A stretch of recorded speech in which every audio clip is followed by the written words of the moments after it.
Hello साथीहरु, तपाईहरु के गर्नु हुँदैछ? अनि म चाहिँ डिनरको लागि पराठा बनाउँदैछु है। अनि दुई जनाको लागि खाली हो। अनि यहाँ स्पागेटी बनाइसकेको छु, देखाउँछु ल। यो स्पागेटी पनि दुई जनाको लागि खाली। चार जना भयो, पराठा दुई जना, स्पागेटी दुई जना। अब अर्को स्पागेटी पनि यहाँ बोइल गरेर राखेको छु, त्यो चाहिँ सब्जी खाली हालेर, ज्यादा सब्जी हालेर बनाउनुपर्छ। अनि म तपाईहरुलाई कसरी पराठा बनाउँछु, म चाहिँ आफ्नो आफ्नो स्टाइल हुन्छ पराठा बनाउने पनि है। अनि तपाईहरुलाई म देखाउँछु। अनि यहाँ पराठाको लागि मसला बनाइसकेछु। यो मसलामा चाहिँ मैले धनिया, जिरा हैन, साबुत जिरा, अनि त्यहाँदेखि खुर्सानी, अम्चुर लगाउँछु। लेमन लगाउँ भन्दै थिएँ कि, लेमन फेरि पानी पानी हुन्छ नि त, त्यो भएर। अनि हामीले यो मसला बनाएर फ्रिजमा राख्नु भने चाहिँ मजाले कडा बस्छ। त्यो भएर चाहिँ मैले अघि मसला बनाएर हैन राखेको। अब म पराठा बनाउँछु।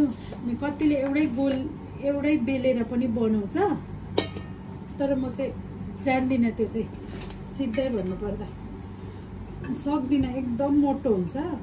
अनि हाम्रोमा चाहिँ मोटो पराठा चाहिँ खाँदैन। अनि बेसी यो आटा लगायो भने पनि बलुवा जस्तै लाग्यो भन्छ। त्यो भएर चाहिँ मुसिबत छ साथीहरु। तपाईहरुलाई म बनाएर देखाउँछु ल,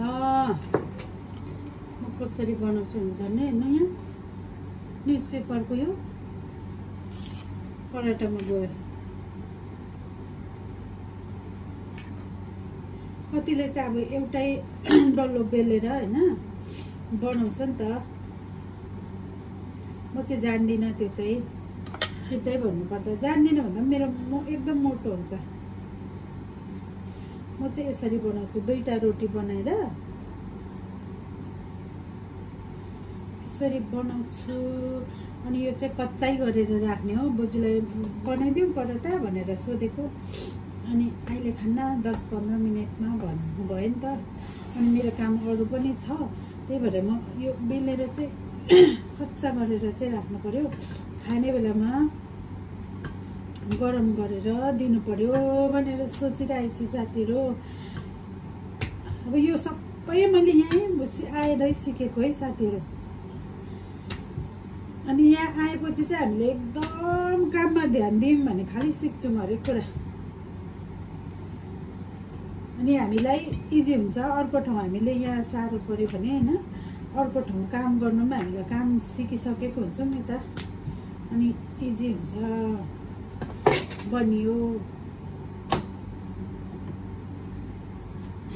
अनि त्यही भन्न चाहन्छु साथीहरु, यहाँ उनीहरू चाहिँ ध्यानसँग काम सिक्नुपर्छ हैन। अर्काको अधीनमा बस्नु गाह्रै हुन्छ। र पनि अब आटा अलिकति रहेछ अन्त अलिकति निकालेको। मार्गी लागिरहेछ हो।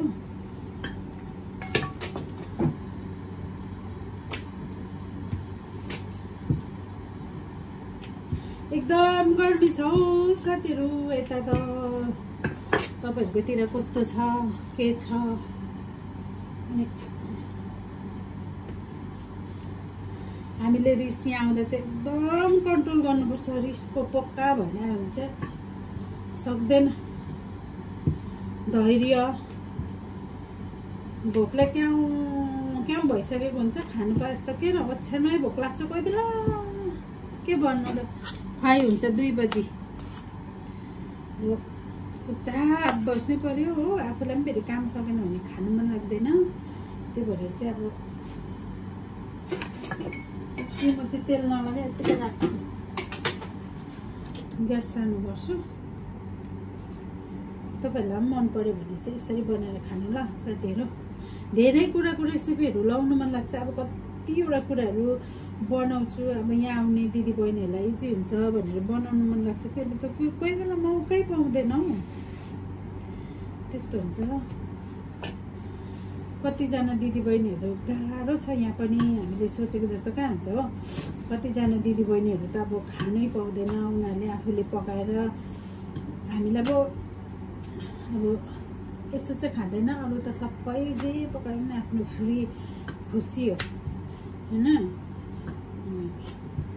साँच्चै मैले पहिला भन्नुपर्दा पराठा पनि जान्दिनँ थियो बनाउनु, रोटी पनि सिधा बेल्न जान्दिनँ। कामले काम सिक्छ, डरले सिकेको हो कि खुसीले सिकेको हो कि डरले सिकाएको हो कि थाहा छैन, त्यो चाहिँ हो।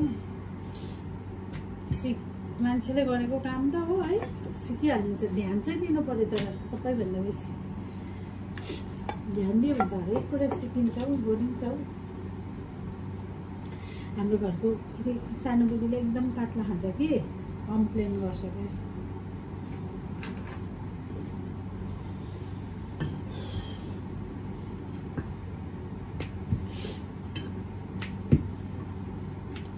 गर्मी चढेपछि यस्तो डरलाग्दो गरम हुन्छ नि, कसलाई भन्नु र साथीहरू। अब यस्तो साथीहरू यतिमै राख्छु, भिडियो लामो हुन्छ होला, तपाईँले देखिहाल्नुभयो है। अनि यो मसलामा चाहिँ मैले जे भने त्यति हालेर अमिलो अमिलो चाहिँ खान्छ नि त उनीहरूले, त्यही भएर म चाहिँ अमिलो अमिलो बनाउँछु। अनि उता कस्तो बनिन्थ्यो त्यो पनि मलाई थाहा छैन, खोइ मलाई खासै मैले पराठाहरू बनाउँदिनँ थियो, बनाउँदिनँ थियो।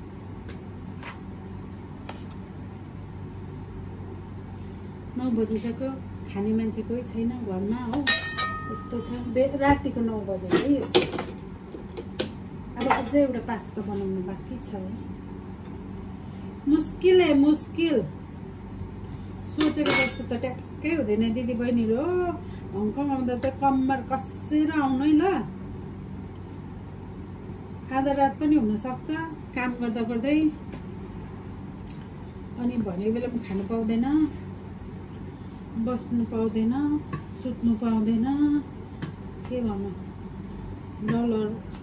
डलर कमाउनु छ भने चाहिँ, घरको दुःख छ भने चाहिँ अब तपाईँहरू इन्जोयको लागि चाहिँ नआउनु होला, यहाँ मुस्किल छ।